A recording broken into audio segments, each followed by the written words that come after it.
اعوذ باللہ من الشیطان الرجیم بسم اللہ الرحمن الرحیم۔ برادران عزیز، آج ہم اس نشست میں حضور نبی اکرم صلی اللہ علیہ وسلم کی احادیث مبارکہ بیان کریں گے۔ سب سے پہلے ہم بارگاہ رسالت صلی اللہ علیہ وسلم میں درود کا نذرانہ پیش کریں گے۔ اللہم صلی علی سیدنا محمد وعلی آل سیدنا محمد وبارک وسلم۔ عبداللہ بن عمر رضی اللہ تعالی عنہما بیان کرتے ہیں، نبی کریم صلی اللہ علیہ وسلم نے فرمایا، کبیرہ گناہوں میں سے یہ بھی ہے کہ آدمی اپنے والدین کو گالی دے۔ صحابہ کرام نے عرض کیا، آدمی اپنے والدین کو کیسے گالی دے سکتا ہے؟ آپ صلی اللہ علیہ وسلم نے فرمایا، ایک آدمی کسی دوسرے کے باپ کو گالی دیتا ہے تو وہ جواب میں اس کے ماں باپ کو گالی دیتا ہے۔ سیدنا عبداللہ بن عمر بن العاص رضی اللہ تعالیٰ عنہ کہتے ہیں، اللہ تعالیٰ کے ہاں کبیرہ گناہوں میں سے ایک یہ بھی ہے کہ آدمی اپنے والد کو گالی دینے کے لیے نشانہ بنا دے۔ اللہم صلی علی سیدنا محمد وعلی آل سیدنا محمد وبارک وسلم۔ سیدنا ابو بکر صدیق رضی اللہ تعالیٰ عنہ بیان کرتے ہیں، نبی کریم صلی اللہ علیہ وسلم نے فرمایا، ظلم اور خطا رحمی سے بڑھ کر کوئی گناہ ایسا نہیں کہ جس کے مرتکب کو دنیا میں بھی جلد سزا ملے اور اس کے ساتھ ساتھ وہ سزا آخرت کے لیے بھی باقی رکھی جائے۔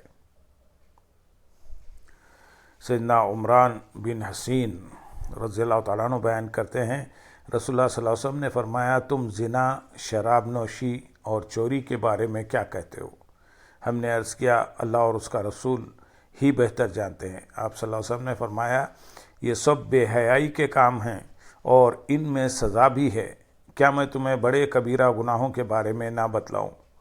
وہ اللہ تعالیٰ کے ساتھ شریک ٹھہرانا اور والدین کی نافرمانی کرنا ہے۔ آپ صلی اللہ علیہ وسلم ٹیک لگائے ہوئے تھے کہ اٹھ کر بیٹھ گئے اور فرمایا، اور جھوٹی بات بھی۔ سیدنا عبداللہ بن عمر رضی اللہ تعالیٰ عنہ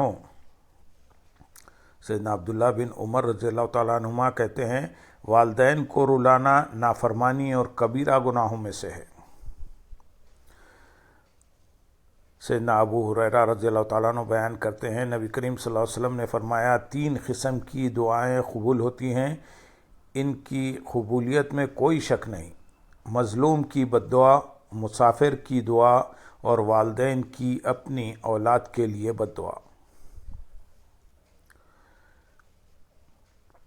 سیدنا ابو ہریرہ رضی اللہ تعالیٰ عنہ بیان کرتے ہیں، میں نے نبی کریم صلی اللہ علیہ وسلم کو یہ فرماتے ہوئے سنا، گود میں عیسیٰ علیہ السلام اور جریج والے بچے کے علاوہ کسی نے کلام نہیں کیا۔ عرض کیا گیا، اے اللہ کے نبی، جریج والا بچہ کون ہے؟ آپ صلی اللہ علیہ وسلم نے فرمایا، جریج ایک راہب تھا اور اپنے عبادت خانے میں عبادت میں مشغول رہتا تھا۔ ایک گایوں کا چرواہا تھا، وہ اس کے عبادت خانے کے نیچے آ کر ٹھہرا کرتا تھا۔ بستی کی ایک عورت تھی جو اس چرواہے کے پاس جایا کرتی تھی۔ ایک دفعہ جریج کی ماں اس جریج کے پاس آئی اور آواز دی، اے جریج۔ اس نے نماز میں ہی اپنے دل میں سوچا کہ میری ماں اور میری نماز، یعنی ایک طرف ماں ہے اور ایک طرف نماز۔ اس کی سمجھ میں یہی آیا کہ اپنی نماز کو ترجیح دوں۔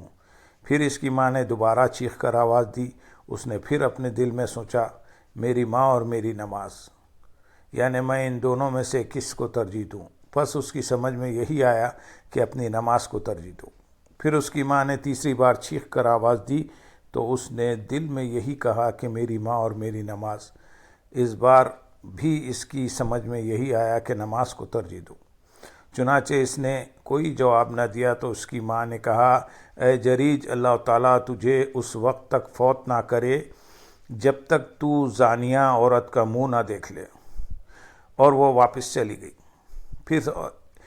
پھر اس عورت کو جو چرواہے کے پاس جاتی تھی، بادشاہ کے پاس لایا گیا۔ اس نے بچہ جنا تھا۔ بادشاہ نے دریافت کیا کہ یہ بچہ کس کا ہے؟ اس عورت نے جواب دیا، جریج کا ہے۔ بادشاہ نے پوچھا، عبادت خانے والا جریج؟ اس نے کہا، ہاں۔ بادشاہ نے حکم دیا کہ اس کی عبادت خانے کو گرا دو اور اسے میرے پاس لاؤ۔ لوگوں نے اس کے عبادت خانے کو کلاڑے مار مار کر گرا دیا اور ایک رسی سے اس کے ہاتھوں کو گردن سے باندھ دیا۔ پھر وہ لایا گیا اور اسے زانیہ عورتوں کے پاس سے گزارا گیا۔ جریج نے انہیں دیکھا اور مسکرایا۔ وہ عورتیں بھی لوگوں کی موجودگی میں اس کی طرف دیکھ رہی تھی۔ بادشاہ نے پوچھا، یہ عورت کیا دعویٰ کر رہی ہے؟ جریج نے کہا، کیا دعویٰ کرتی ہے؟ بادشاہ نے کہا، اس کا دعویٰ ہے کہ یہ بچہ تیرا ہے۔ جریج نے عورت سے کہا، تو دعویٰ کرتی ہے؟ اس نے کہا، ہاں۔ جریج نے کہا، وہ بچہ کہاں ہے؟ لوگوں نے کہا، وہ اس کی گود میں ہے۔ جریج اس بچے کی طرف متوجہ ہوئے اور کہا، تیرا باپ کون ہے؟ اس بچے نے جواب دیا، گایوں کا چرواہا۔ بادشاہ نے کہا، ہم تیرے عبادت خانے کو سونے کا بنا دیتے ہیں۔ اس نے کہا، نہیں۔ بادشاہ نے کہا، چاندی کا بنا دیں؟ اس نے کہا، نہیں۔ بادشاہ نے کہا، پھر کس چیز کا بنائیں؟ اس نے کہا، اسے ویسا ہی بنا دو جیسا کہ وہ پہلے تھا۔ بادشاہ نے پوچھا، تو مسکرایا کیوں تھا؟ جریج نے جواب دیا، میں معاملے کو جان چکا تھا کہ مجھے میری ماں کی بد دعا لگ گئی ہے۔ پھر اس نے انہیں سارا واقعہ بتلایا۔ اللہم صلی علی سیدنا محمد وعلی آل سیدنا محمد وبارک وسلم۔ سیدنا ابو ہریرہ رضی اللہ تعالیٰ عنہ کہتے ہیں، جو یہودی یا نصرانی بھی میرے متعلق سنتا ہے وہ ضرور مجھ سے محبت کرنے لگتا ہے۔ واقعہ کچھ یوں ہے، میں چاہتا تھا کہ میری والدہ اسلام قبول کرے، لیکن وہ انکار تک کرتی رہی۔ ایک مرتبہ میں نے اسے اسلام قبول کرنے کا کہا مگر اس نے انکار کر دیا۔ میں نبی کریم صلی اللہ علیہ وسلم کی خدمت میں حاضر ہوا اور عرض کیا، آپ میری والدہ کے لیے دعا فرمائیں۔ تو آپ صلی اللہ علیہ وسلم نے دعا فرمائی۔ پھر میں واپس اپنی والدہ کے پاس آیا۔ اس نے دروازہ بند کر رکھا تھا۔ کہنے لگی، اے ابو ہریرہ، میں نے اسلام قبول کر لیا۔ میں نے نبی کریم صلی اللہ علیہ وسلم کو خبر دی اور عرض کیا، آپ میرے اور میری والدہ کے لیے دعا سے اللہ تعالیٰ سے دعا فرمائیں۔ آپ صلی اللہ علیہ وسلم نے پھر دعا فرمائی، اے اللہ، اپنے بندے ابو ہریرہ رضی اللہ تعالیٰ عنہ اور اس کی والدہ کو لوگوں کے ہاں محبوب بنا دے۔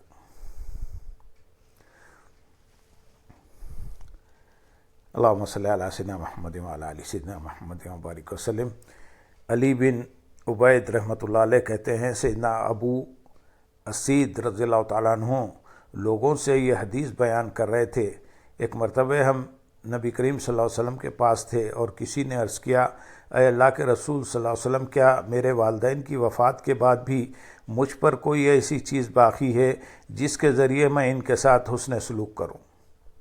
آپ صلی اللہ علیہ وسلم نے فرمایا، ہاں، 4 طریقے ہیں، ان کے لیے دعا کرنا اور ان کے لیے استغفار کرنا، ان کے وعدوں کو ایفا کرنا، ان کے دوستوں کی عزت کرنا اور ان رشتہ داروں کے ساتھ صلح رحمی کرنا جن سے تعلق صرف ان والدین کے واسطے سے ہو۔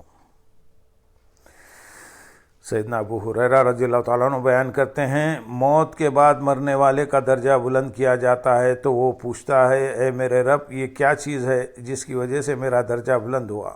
اللہ تعالیٰ فرماتا ہے، تیرے بیٹے نے تیرے لیے استغفار کیا ہے۔ محمد بن سیرین رحمۃ اللہ علیہ کہتے ہیں، ہم ایک رات ابو ہریرہ رضی اللہ تعالیٰ عنہ کے پاس تھے کہ ابو ہریرہ رضی اللہ تعالیٰ عنہ نے دعا کی، اے اللہ، ابو ہریرہ اور اس کی والدہ کی مغفرت فرما اور اس شخص کی بھی مغفرت فرما جو ان کے لیے استغفار کرے۔ محمد بن سیرین رحمۃ اللہ علیہ کہتے ہیں، ہم ان دونوں کے لیے استغفار کرتے ہیں تاکہ ہم بھی ابو ہریرہ رضی اللہ تعالیٰ عنہ کی دعا میں شامل ہو جائیں۔ سیدنا ابو ہریرہ رضی اللہ تعالیٰ عنہ بیان کرتے ہیں، رسول اللہ صلی اللہ علیہ وسلم نے فرمایا، جب بندہ فوت ہو جاتا ہے تو 3 اعمال کے سوا اس کے سب عمل منقطع ہو جاتے ہیں۔ وہ 3 یہ ہیں، صدقہ جاریہ، وہ علم جس سے نفع حاصل کیا جاتا رہے، یا نیک اولاد جو اس کے لیے دعا کرتی رہے۔ سیدنا ابن عباس رضی اللہ تعالیٰ عنہما بیان کرتے ہیں کہ ایک آدمی نے دریافت کیا، اے اللہ کے رسول صلی اللہ علیہ وسلم، میری والدہ فوت ہو چکی ہے اور اس نے کوئی وصیت نہیں کی، تو کیا میرا اس کی طرف سے صدقہ کرنا اسے فائدہ دے گا؟ آپ صلی اللہ علیہ وسلم نے فرمایا، ہاں۔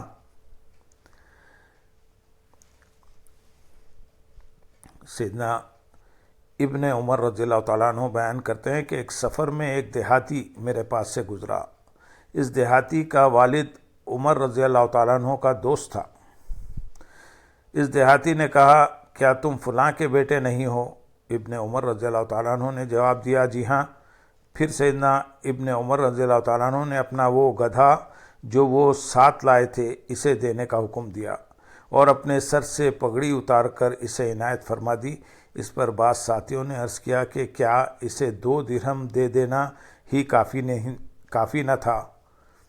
ابن عمر رضی اللہ تعالیٰ عنہ نے کہا کہ نبی کریم صلی اللہ علیہ وسلم نے ارشاد فرمایا ہے، اپنے والد کی دوستی کا خیال رکھنا، اسے کاٹنا مت ورنہ اللہ تعالیٰ تیرا نور بجھا دے گا۔